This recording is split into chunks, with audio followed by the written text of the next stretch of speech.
Hello everyone, welcome to our channel Vedic Academy, the power of success.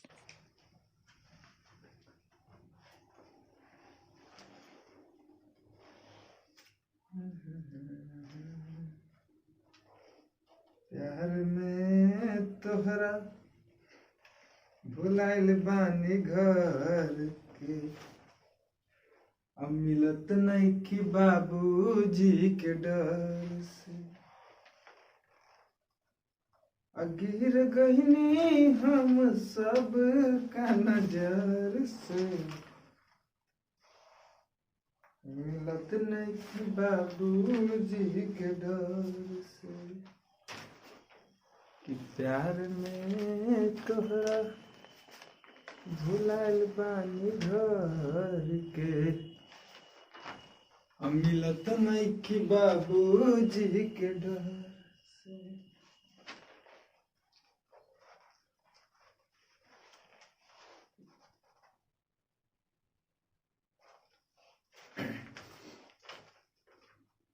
नमस्कार, मैं हूं अमर कुमार और आप देख रहे हैं वैदिक academy the power of success. तो आइए, जैसा हमने वादा आपसे किया था कि हर एग्जाम के बाद आपके लिए एग्जाम्स वाले प्रश्न लेकर आना है, तो ठीक उसी वादे पे बरकरार रहते हुए फिर से हम आपके लिए एग्जाम्स वाले प्रश्न लाए हैं। और आज जैसा कि आप जानते हैं कि आज 14 तारीख है, तो 14 तारीख वाले प्रश्न सीधे आइए उस प्रश्न को हल करते हैं। तो प्रश्न इस प्रकार से आए थे। प्रश्न कह रहा है, पहला प्रश्न कह रहा है 1500 रुपये की राशि पर किस साधारण ब्याज की दर से उधार दी जाए ताकि 3 वर्ष में उसका साधारण ब्याज 180 हो। 1500 रुपये की राशि पर किस साधारण ब्याज की दर से उधार दी जाए ताकि 3 वर्ष में उसका साधारण ब्याज 180 हो। तो आइए उसका दर निकालना है। तो दर कैसे निकालेंगे? तो जो प्रश्न हमसे कह रहा है वही हमें करना है। प्रश्न कह रहा है जी कि 1500 रुपये की राशि पर किस साधारण ब्याज की दर से उधार दी जाए। 1500 रुपये की राशि पर किस साधारण ब्याज की दर से उधार दी जाए कि 3 साल में उसका ब्याज वो 180 हो जाए। 3 साल में उसका ब्याज 180 हो जाए। तो आइए जी, 1500 रुपया हमें दे दिया है, कोई राशि है, 1500 रुपये की कोई राशि है, किस साधारण ब्याज की दर से दिया जाए, यानी किस रेट से दिया जाए कि उसका 3 वर्ष में जो ब्याज हो 180 हो। 3 वर्ष में 3 ईयर में ब्याज कितना हो 180। ऐसा ही साधारण ब्याज कितना हो 180।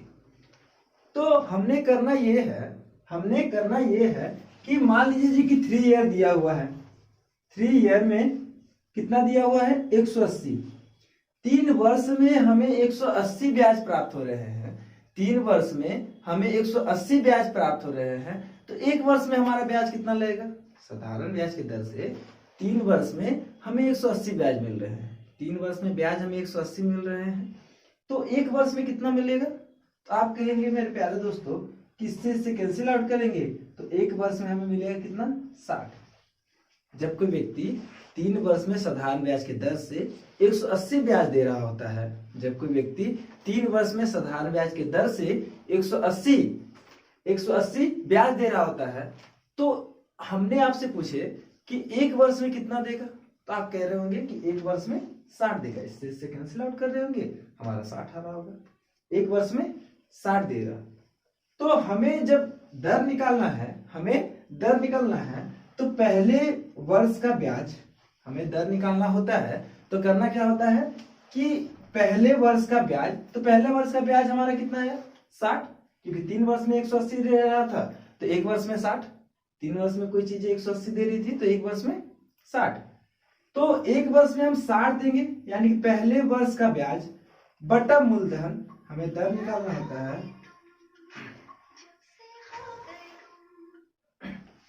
पहले वर्ष का ब्याज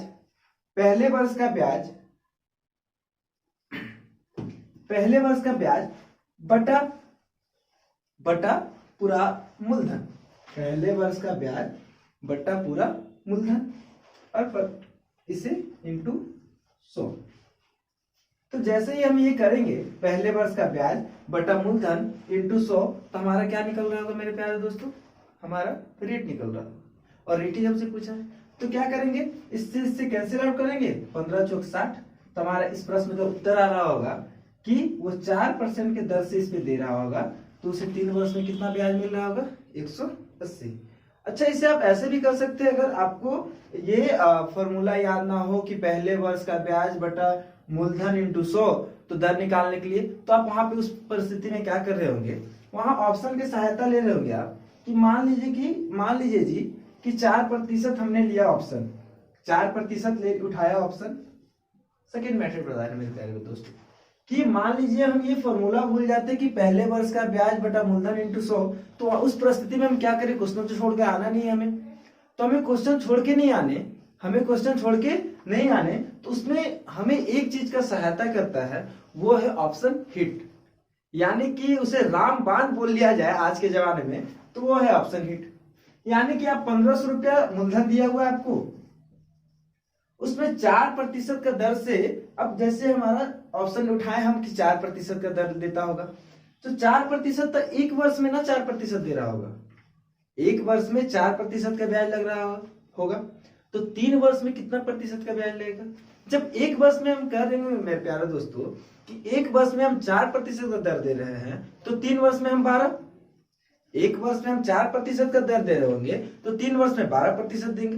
तो एक वर्ष में 4% हमने ब्याज दिया, दर दिया, एक वर्ष में ऑप्शन हिट का तरीका हम बता रहे हैं आपको।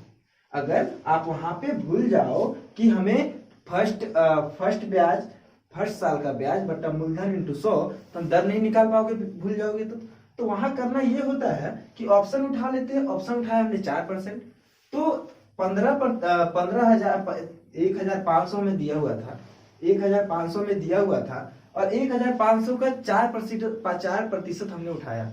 अब 4% जो उठाया ना हमने, तो एक साल में कोई 4% देगा, तो 3 साल में कितना देगा, क्योंकि क्वेश्चन में 3 साल का जिक्र कर रहा है। 3 साल में आप कहेंगे मेरे प्यारे दोस्तों 12, 3 साल में कितना देगा, 12%। 3 साल का 1500 का 12% अगर हम निकालेंगे, परसेंट नीचे 100, 2 से कैंसिल आउट, 15 दूनी 30 का 0 हाथ में 3, 15 3 18, तो हमारा आ रहा होगा 180। जो दिया हुआ हमारे क्वेश्चन में 3 साल का ब्याज 180 है, तो ब्याज 180 निकल गया, यानी कि ऑप्शन हिट हो गया हमारा।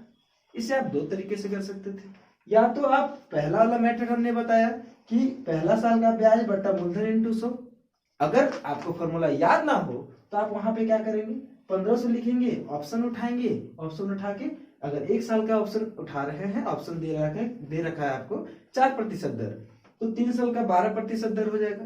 तो 1500 का 12% नीचे 100, इससे कैंसिल आउट करेंगे, 180 आ जाएगा, 180 मैच कर गया, यानी कि ऑप्शन हिट। आशा करते हैं ये दोनों मेथड आपको समझ में आई होगी। तो हम आगे की ओर बढ़ते हैं।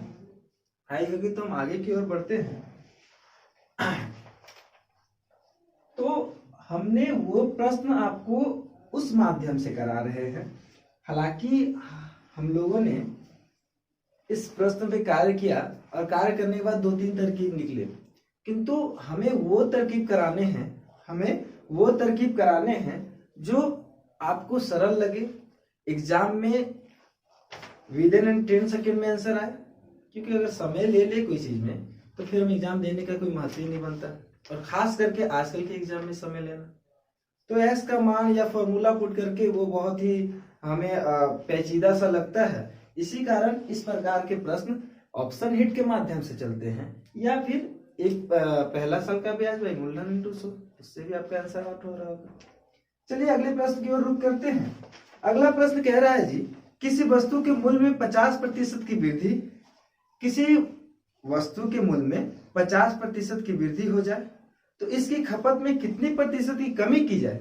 किसी वस्तु के मूल्य में 50% की वृद्धि हो जाए तो इसकी खपत में कितनी प्रतिशत की कमी की जाए, ताकि इसकी खपत पर होने वाला व्यय पहले जितना ही रहे, तो प्रश्न कह रहा है जी, ये लैंग्वेज आपको फंसा रखी है। अगर अर्थमेटिक का जो जान है ना, अगर बेसिक सी बात की जाए, एकदम सामान्य वाली जानकारी कि अर्थमेटिक के जो जान है वो लैंग्वेज बेस्ड पे है। अगर हम आपको दे देते हैं कोई सामान हमने आपको दिया, और वही सामान को घुमा फिरा के आपके समक्ष रखा, और बोला हमने कि वही सामान को फिर से उसी प्रकार से आप कर दो जिस प्रकार से हमने पहले रखा था। यानी कि जो भी आजकल के एग्जाम्स हो रहे हैं वो हमें इसी मेंटली टेम्परामेंट चेक करना चाह रहे हैं कि हमने आपको बिगाड़ कर दे दिया सामान, आप उसको सीधा कर लो। तो ठीक उसी प्रकार का ये प्रश्न है। कह रहा है जी कि किसी वस्तु के मूल्य में 50% की वृद्धि हो जाए तो इसकी खपत में कितनी प्रतिशत की कमी की जाए ताकि इसकी खपत पर होने वाला व्यय पहले जितना ही रहे। तो हम कह देते हैं कि आप मान लीजिए एकदम जाते हैं फिल्मी दुनिया में, और फिल्मी दुनिया में आपको एक कहानी सुनाते हैं मैथ बताने से पूर्व। इसलिए कहानी सुनाना जरूरी है क्योंकि हम एकदम विद इन 10 सेकेंड या 5 सेकेंड लेंगे हम यार, तो उस समय इतना कम समय में बताएंगे ये प्रश्न। और ये मेरा खुद का एक्सपेरिमेंटल क्वेश्चन है, खुद का बनाया हुआ ट्रिक है, इसीलिए इसको समझाने में हम थोड़ा रुचि अधिक रखते हैं। तो बात समझिए, आपको कहना हमें ये कि मान लीजिए जी आप पहले कोई 100 रुपया में 10 केजी चीनी लाते थे, 100 रुपया में 10 केजी चीनी लाते थे, लेकिन लॉकडाउन की वजह से उस चीनी के दाम में वृद्धि हो जाती है। लॉकडाउन की वजह से उस चीनी के दाम में वृद्धि हो जाती है। तो आप पहले भी खर्च कर रहे थे उतना ही 100 रुपया, आप आज भी खर्च करेंगे उतना ही 100 रुपया, किंतु आप कार्य उसमें ये कर रहे हैं कि पहले 10 केजी चीनी लेते थे, उसके स्थान पे आप कम चीनी खरीद रहे होते हैं। पहले 10 केजी चीनी लेते थे, उसके स्थान पे आप कम चीनी खरीद रहे होते हैं। ऐसा क्यों? रीजन इसलिए क्योंकि चीनी का दाम में मूल्य वृद्धि हो गया। लेकिन दोनों केस में आप कार्य एक ही कर रहे हैं कि जो खर्च आप 100 रुपया कर रहे थे वो 100 ही रुपया है आपका। बात समझ में आई? अब चलिए प्रश्न की ओर रुख करते हैं। प्रश्न कह रहा है कि किसी वस्तु में 50% की वृद्धि हो जाती है।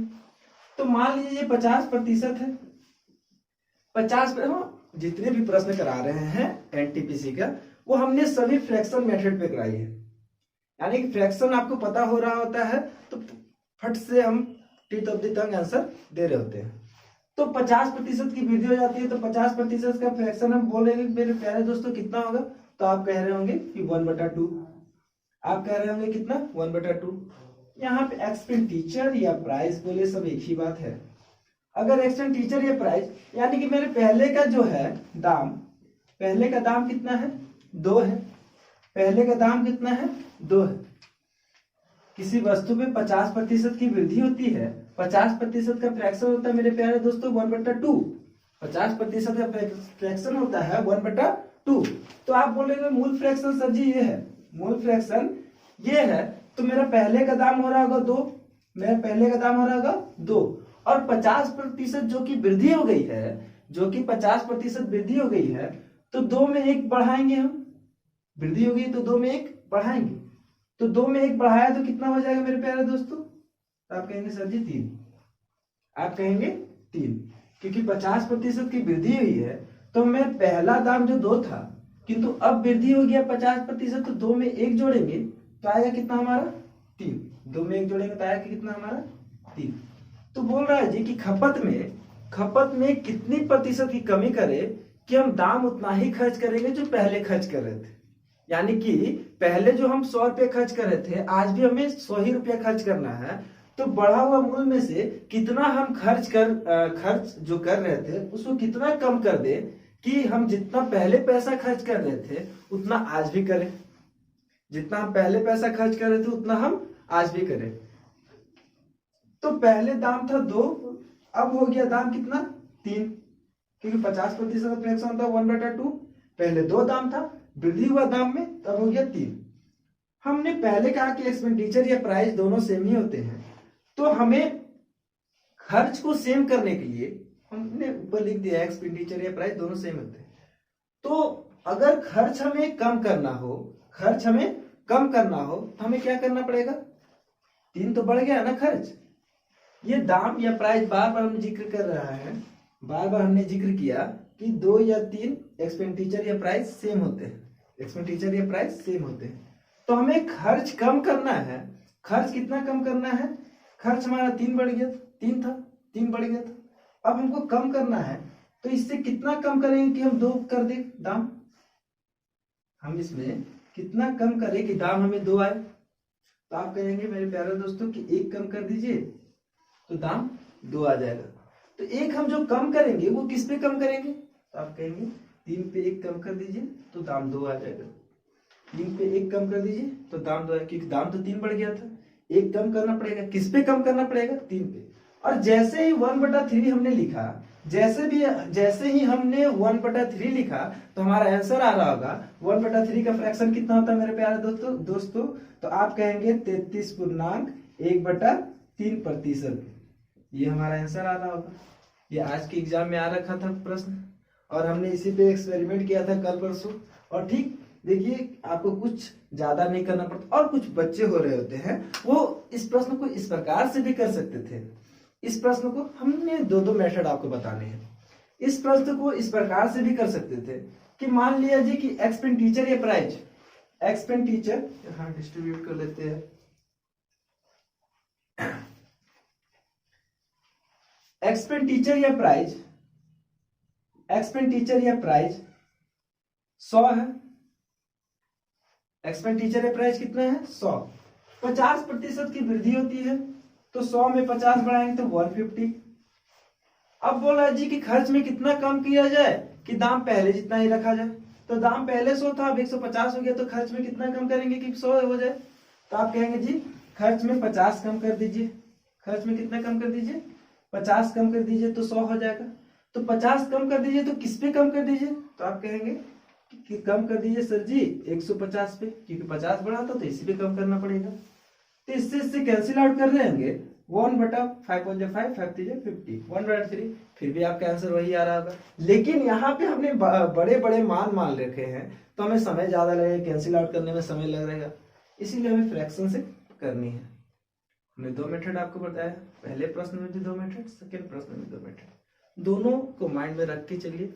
एनटीपीसी एग्जाम्स आ रहे हैं, जितने मेथड रखिएगा आपके लिए उतने ही सरल और इजी हो रहे होंगे सभी चीजें। आइए अगले प्रश्न की ओर रुख करते हैं।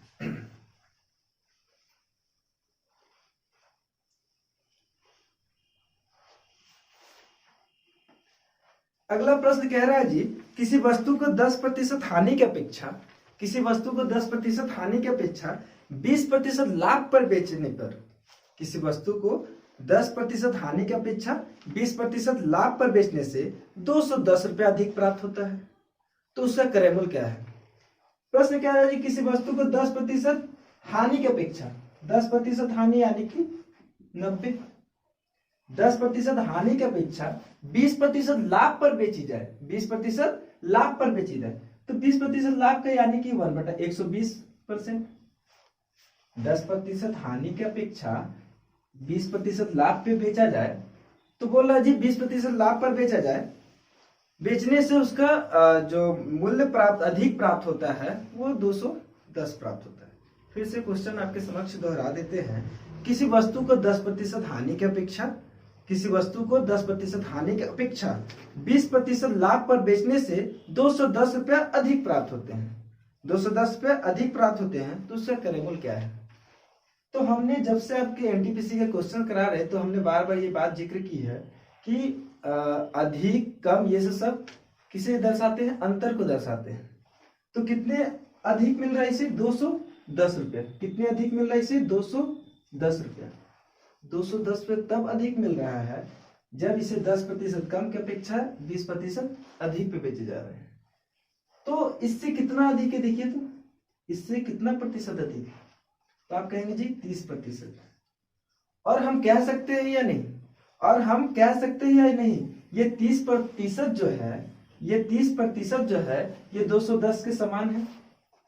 30% जो है 210 के समान है, तो हम कह सकते हैं जी कि 30% रिप्रेजेंट कर रही है 210 को, तो 1% रिप्रेजेंट कितने को करेगी, 1% रिप्रेजेंट कितने को करेगी, 3 से कैंसिल आउट, 333। तो आप कह रहे हो जी 1% रिप्रेजेंट करेगी 7 को। जब हमें ये पता चल गया कि 1% रिप्रेजेंट करेगी 7 को, और क्रयमूल्य हमेशा कितनी होती है, हमेशा अपने आप में 100%, क्रयमूल्य हमेशा अपने आप में 100% होती है। तो हमें जब पता चला कि 1% का जो 1% जो रिप्रेजेंट करेगी 7 को, तो 100% किसे रिप्रेजेंट करेगी, तो 7 से गुना करेंगे, हमारा आंसर आ रहा होगा 700। हमारा आंसर आ रहा होगा प्यारे दोस्तों 700। हमने जो भी मेथड बताई है उसमें कोई भी अधिक मस्तिष्क का प्रयोग ना करना है, और जो भी चीजें बताई है वो विद इन 10 सेकेंड में करवाई है हमने। और अगर इसमें प्रैक्टिस कर लिया जाए एग्जाम से पूर्व, क्योंकि एग्जामिनर भी वही करते हैं कि जो एग्जाम्स वाले क्वेश्चन आए हैं उनको दोहरा देते हैं। कभी कभी जो एग्जाम्स आज पूछे हैं 3 दिन बाद वही एग्जाम्स पूछे जाते हैं। तो हमने जो भी वीडियो कराई उसको ध्यान पूर्वक देखें और उसके पश्चात उस पर प्रैक्टिस डालें और हमारे मेथड को थोड़ा अपना के देखें। अगर अच्छा लगे इससे सॉल्व आउट करके आए एग्जाम में। चलिए तो अगले प्रश्न की ओर रुख करते हैं। अगला प्रश्न कह रहा है जी कि प्लस का अर्थ माइनस होता है, गुना का अर्थ भागा होता है, और भागा का अर्थ जोड़ना होता है यानी प्लस, और माइनस का अर्थ गुना। तो जैसे ये प्रश्न आते हैं यानी कि हमारा दिमाग आता है मैथमेटिकल अप्रोच चैप्टर की तरफ। तो ये होता है मैथमेटिकल अप्रोच में पूछे जाते हैं इस प्रकार के प्रश्न। तो कह रहा है जी कि आपको दे रखा है कि प्लस का अर्थ माइनस, गुना का अर्थ भागा, और भागा का अर्थ प्लस, और माइनस का अर्थ गुना। तो आपको एक समीकरण हल करना है। तो बोल रहा है प्रश्न में कि निम्नलिखित समीकरण का मान ज्ञात करें, और समीकरण इस प्रकार से है। समीकरण है कि 2, 5, 2 गुना 9 माइनस 7 भागा 35 प्लस 105 इक्वल टू 1। तो हमें कह रहा है कि समीकरण को हल कीजिए। तो हल करेंगे कैसे? क्योंकि बोला है प्लस का अर्थ माइनस, गुना का अर्थ भागा, भागा का अर्थ प्लस, और माइनस का अर्थ गुना। तो हमें करना क्या है, जहां पे पहले हमें गुना दिख रहा है तो गुना जो है ना, इसे गुना दिख रहा है तो गुना का अर्थ भागा होता है, तो गुना को यहाँ पे हटा देते हैं, गुना के साइन को, और हटा के यहाँ पे भागा कर देते हैं। फिर हमें माइनस दिखा समीकरण में, तो माइनस का अर्थ गुना होता है, तो माइनस को यहाँ हटा देते हैं और इसके स्थान पे गुना कर देते हैं। फिर आगे बढ़े तो हमें भाग दिख रहा है, तो भाग का अर्थ होता है प्लस, तो भाग को यहाँ से हटा दिए और यहाँ प्लस कर दिए। फिर आगे गए समीकरण में तो आगे हमें प्लस दिखा, तो प्लस का अर्थ होता है देखेंगे माइनस, प्लस को यहाँ से हटाएं और इसे माइनस कर दिए। अब हमारा समीकरण सही बन गया। अब आंसर ला रहे होंगे तो 9 से इससे काट रहे, 9 दूनी 18 और 9 8 72 28। फिर आगे गुना है, गुना 7, प्लस है तो प्लस 35, माइनस है तो माइनस 105। और 28 7 से जब हम गुना करेंगे तो 8 7 56, क्योंकि हमने पहले बताया है कि बोर्ड मास का रूल है काके क्रिया पहले भाग गुना करब तो जोड़ घटाओ, काके क्रिया पहले भाग गुना करब तो जोड़ घटाओ। तो 28 7 को गुना करेंगे, पहले भाग का क्रिया किया था, अब गुना दिख रहा है तो गुना करेंगे, काके क्रिया पहले भाग गुना करब तो जोड़ फिर घटाओ।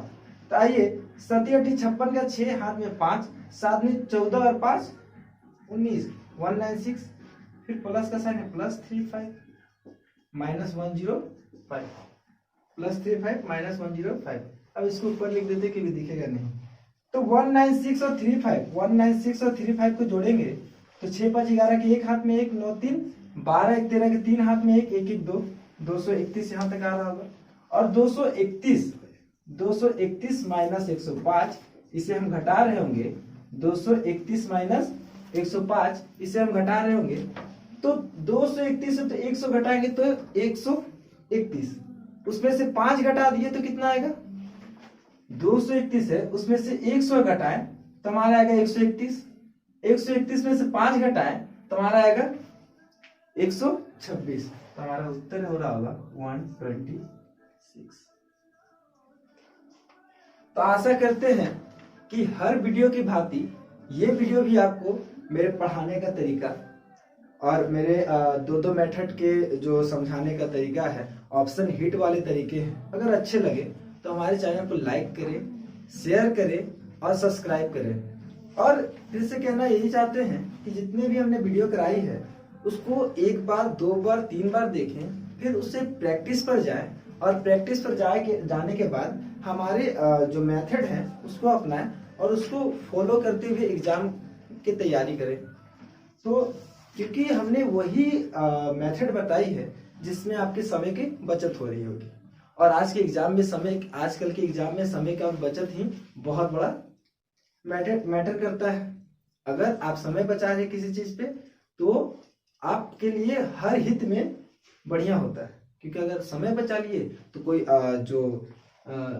ये कठिन से कठिन प्रश्न होते हैं उसको हल कर लेते हैं, हल करने का समय मिल जाता है, क्योंकि हमने समय इधर बचा लिया तो आगे उस पर काम कर लेंगे। तो आशा करते हैं ये वीडियो भी आपको पसंद आई होगी, और पसंद आई है तो हमारे चैनल को लाइक करें, सब्सक्राइब करें और ज़्यादा से ज़्यादा शेयर करें। जय हिंद।